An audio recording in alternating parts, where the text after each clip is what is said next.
All right, so for this video, we're going to go over the Independent Accountants Report, and that's the next form that needs to be submitted as part of the submittable cost certification form process. So I kind of explained this a little bit before, but how to get there, you'll pull open, of course, the cost certification form in submittable, and then from there, you can see there's just an embedded link down in the instructions. So you'll just click on that, and that will take you over to this form. So before kind of jumping into the form itself, really we kind of just want to highlight the importance of this. So if you recall in the past videos, I mentioned that they're no longer, we will no longer be performing the proof of payment reviews at DED. And of course, that's the review that, we would go in and look and verify at all those checks and invoices and make sure that all those matched. And really, we kind of determined through that process that a lot of that was duplicative of the CPA's work that they did originally. So that was really the main motivating factor for getting rid of that step in our review process. And of course, we hope that that streamlines the review process quite a bit, but that's kind of where this form comes into play. So this form is for the CPA to state their findings based on these procedures below that they go through. And we'll go through each one of those kind of in quickly here in detail, and we'll kind of show what review should be taking place there. So when you go through this list here, you can see, of course, the CPA at the very beginning. We'll kind of put in some project-specific details, the building, address, the date, all that sort of stuff, the applicant. But down here is kind of the main portion of this form, and it's the procedures that are followed as well as the findings. So you can see procedure number 1 is about the identity of related party vendors. So if there are any related parties that are identified within the project, the CPA would list their findings there about that. The second procedure is about inspecting the purchase agreement, closing statement, and or warranty deed for evidence of property ownership.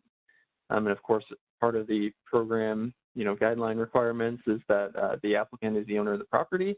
So that's kind of the check that's going on there. So if for some reason, the applicant was no longer the property owner or, wasn't for some portion of the rehab, that would be the finding that would be placed under that line.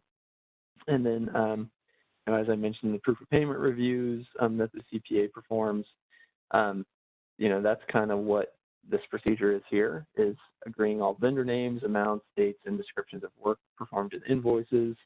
So ensuring that those invoices are accurate and what's being reported on the cost certification form, match those invoices and payment amounts and all that sort of stuff. So if there was some variance, that would be kind of what would go down there under the findings. And the same deal kind of here with the payment date, amount, methods of the proofs of payment. And of course, you would refer to the guidelines to ensure that those are followed for that review as well. So if there was some variance with that, that's where that would go into the findings there. And then the recalculation of the QRE amount for each cost, including all change orders. So that, of course, refers to, vetting those QRE amounts and making sure that, only qualified expenditures are being claimed as QRE there.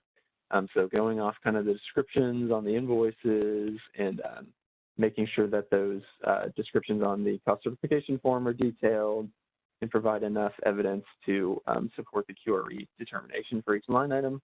So that's kind of what's performed on that one. And again, if there's any variance on that, the CPA can kind of point that out there for us as well.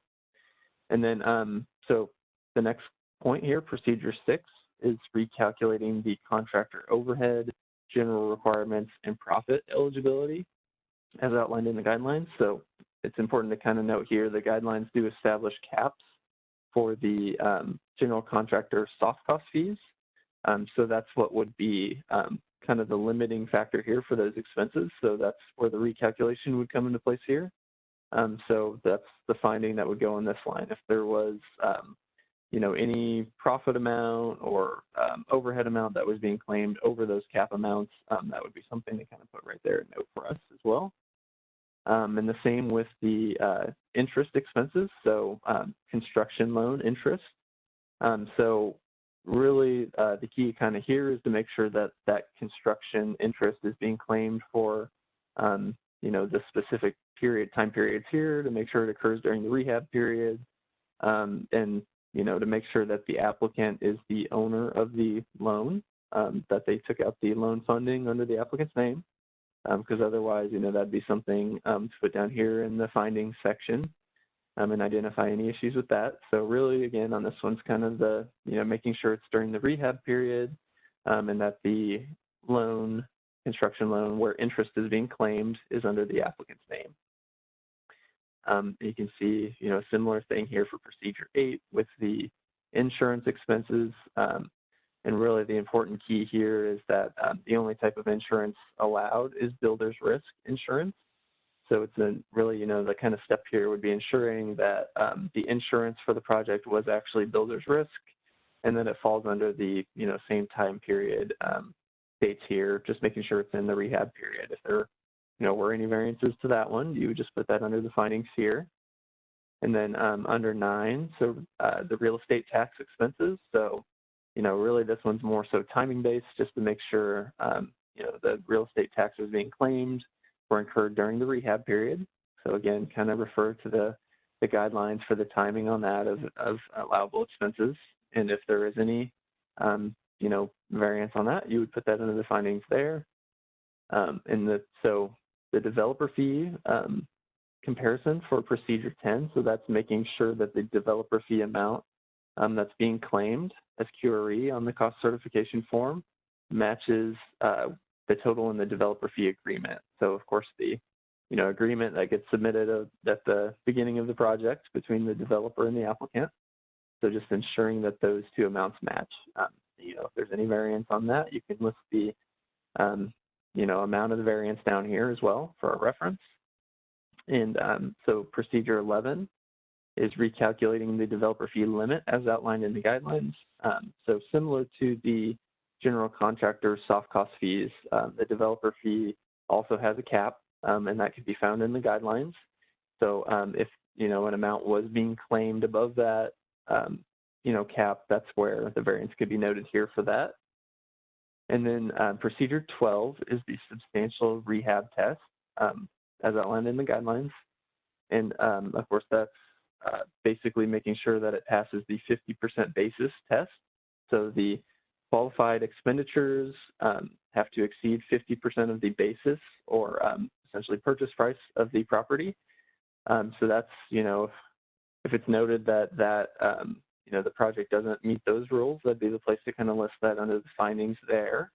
And then procedure 13 is inquiring of management the total funding sources and comparing to the total development costs. So really it's just making sure that the total funding sources, as reported by the applicant, match the total development costs, which would be qualified and non-qualified costs together there. So if there was any, the funding sources don't equal up to the whole development cost amount, the findings could be including some sort of note like that points that out. And then down at the bottom, you will just see kind of some signature sections and just kind of some template wording here for that. And then really that's kind of the basis of that. So the next form we will go over is the applicant certification form.